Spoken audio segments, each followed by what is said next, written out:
What's up, everybody? Welcome back to another video. My name is Rusty and we are back. We bought a new truck from the auctions. I'm gonna be going through it little by little, explaining a little bit about it. This is a 2014 Freightliner Coronado and it does have 570,000 miles. This does have the Detroit 60 series, the glider kit. Like everybody knows, the glider kit has no EGR, no def, anything like that. This thing, it is fixable. So I will be going through it. We're going to be starting it, checking it out, see what's savable and what we're actually going to do with it. This Coronado was bought at Copart salvage auto auction, and my dad did go and get it with his RGM trailer. This trailer is sick. I mean, he spent over 30 something grand just restoring it, and yeah, it carries massive weight. And as you guys can see, we already have a cab. We have a 2016 Coronado cab we already purchased for this exact rebuild. This cab is in almost perfect condition. All the fairings is straight, except on that side, this one fairing is a little bent up. And this is a 2016 cab, so it's a little newer body style. It doesn't have those little cutout windows. So this is, everybody wants this kind of cab for these Coronados. And if you guys remember, this thing looks just like the Western Star gauges. Those gauges are pretty similar to some of you, but people that are not subscribed, they're not gonna know what I'm talking about. Go ahead and subscribe.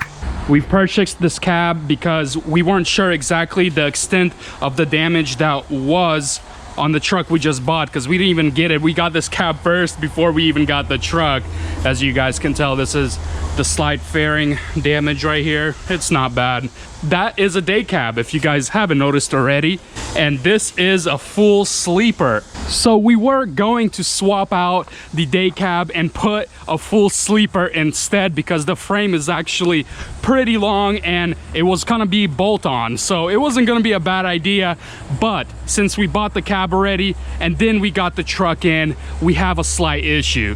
We did not see this in the imaging, but there was a big load. This probably was a tanker or something like that, and the fifth wheel got ripped out because it was probably super heavy weight on there. And when this fifth wheel got ripped out, it actually torqued this member right here.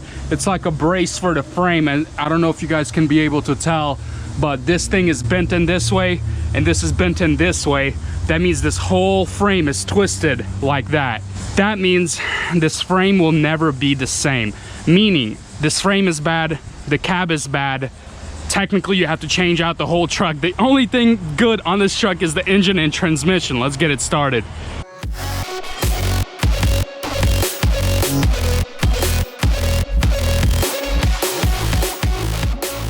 Whew, that is a heavy hood, but the hood is actually fixable. It is cracked everywhere on the fairings.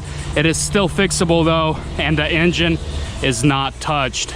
It's destroyed though. I mean, this cab is just flattened. Definitely a rollover. It definitely did not hit anything like a low bridge or something, because we can tell the slide marks on the roof. It's definitely been rolled over. First time we ever started it, it had no coolant. Obviously, the radiator is a little bit busted. We took some of the hoses off, but we went ahead and we stuck a couple coolant lines just directly into the engine, so it always has coolant. We started it and ran it, and it sounds really nice. We have this ghetto rigging right here, and there's some water in there, meaning the engine has a little bit of circulation. Let's get this thing started real quick. The batteries were all good when we got this thing, so that's pretty lucky for us. This door is super heavy too. Since it's all bent up, it's kind of hard to get it open. And we did figure out who was driving here. We're not going to mention any names or anything, but this guy did survive. He got hurt obviously, but he did survive.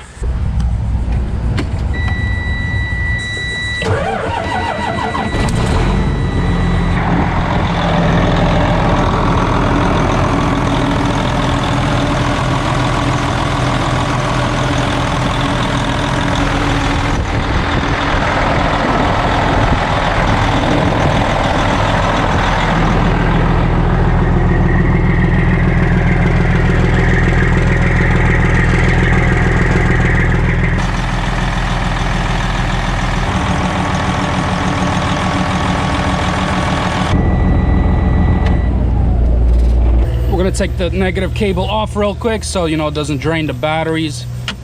And yeah, this thing is awesome.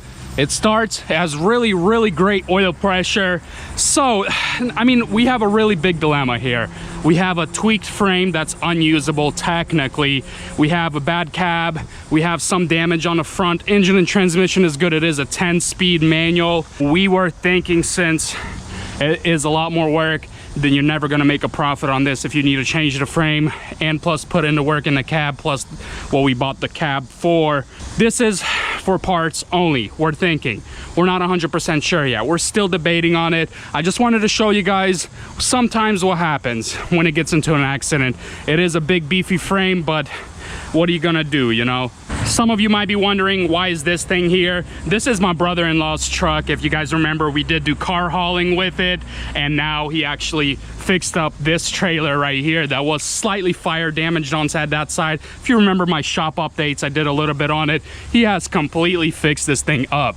All the damage is repaired. This is the new panel that I got put on, barely noticeable. This is a very expensive trailer. If you guys don't know exactly what this is, I'm not gonna go through it all right now. But yeah, he is selling this. He is selling his truck. He is done with the trucking business, I'm pretty sure. So he's selling everything he got. We also have unforgettable yellow banana truck. This is for parts only. The engine was already sold on this thing. We still have the cab to part out. A bunch of stuff here. And this is my dad's older Cascadia. He also used for parts. This engine actually started losing pressure, and we have some sort of head gasket issue on it. So this is for parts only, and we got other stuff going on there. I know everybody's about to ask me, hey, where's your Volvo rebuild? It's right there. A lot of my veteran YouTuber subscribers will know exactly what this is. This is a 2019 Volvo 760 VNL, and I am still rebuilding this truck, guys. We have moved it from its grave site back there where that white truck was, and it is sitting up front for a reason. We have everything ready to go for us to get the new cab and place it on here. I'm not gonna show any more details because this is a little bit of a surprise for you guys, and we will be continuing this rebuild very soon. Let me show you what cab was on this truck previously. Seems like I'm walking through a graveyard of semi trucks, and it's kind of turning into that right now. I know it kind of sucks. We will be getting rid of most of this stuff soon, but this is the cab that was on my Volvo.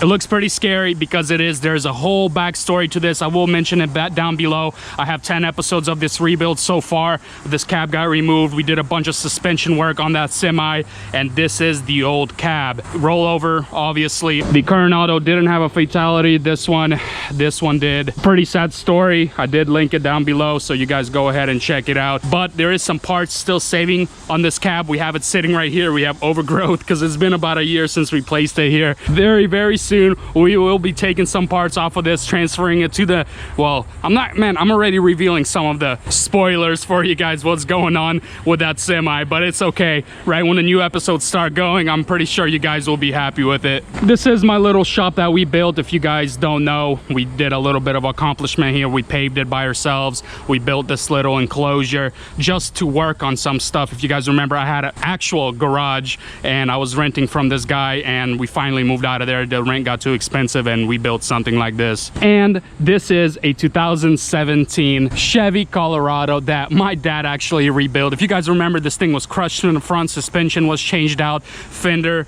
door, and bumper got replaced, and this thing is in great running condition now with only 17 or 18,000 miles. This thing is awesome. Only cost him, you know, it cost him a pretty penny. I think he told me not to tell you guys the price because he will be selling it very soon. Also, we do have a 2017 Ford F-150 here. Technically, he rebuilt this about a year ago. Same damage, wheel and fender got replaced. I think the hood is still original, got repaired, and he is selling this one for right now. He's asking about 13,500. If you guys want it, you know, hit me up. This one has 17,000 miles on it, so this is a beast. It does have a rebuild title, Florida rebuild title. Obviously, it was an accident. Same thing as this one has a rebuild title. Interesting enough, when this thing got flipped over, my frame was not tweaked like the Coronados did. I'm not sure why. Maybe there was heavier weight on that one, and they just ripped the fifth wheel off and messed up the frame. Mine did not do that. My fifth wheel is all solid in there. Nothing got tweaked All of these braces are intact. We did actually laser the frame, and the frame is nice and straight, and it is so lucky for me that I bought this thing. If you guys remember, I purchased it from Copart also and paid 20 grand for it. By the time I already invested in the radiator supports and all that stuff, the front suspension damage, the rear suspension damage I fixed up, it's already sitting at about 25 grand. This is a $150,000 truck,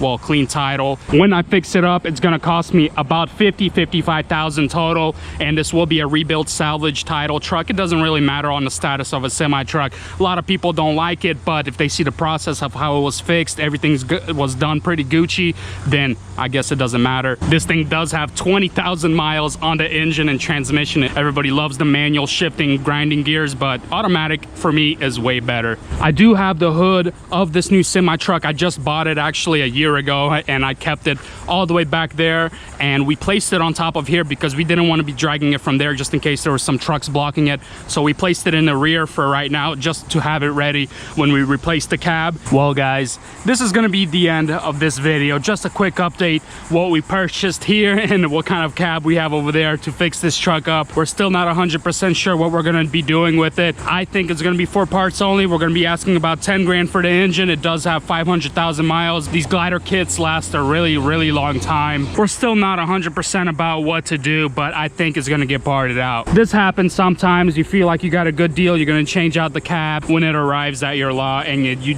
do sight unseen, just pictures on the internet. This is what happens. It's okay, we didn't pay much for this truck, but if you guys do some investigating, you'll see exactly how much we paid for it. I will not give out the price for this one, but I know most of my subscribers, they do their own investigation, and they're gonna, I guess, spam the price down below. It's fine, it doesn't really bother me. So I appreciate it guys for watching. Stick tuned for more videos. I have a bunch of crazy things coming up. I actually have another regular car rebuild, plus we're gonna continue with the semi truck rebuild. We're gonna continue with something else. I'm not gonna give it away right now, but it is coming to our channel, and it is very exciting. I appreciate it guys. Be blessed, stay tuned, subscribe, and buy my merchandise. Deuces.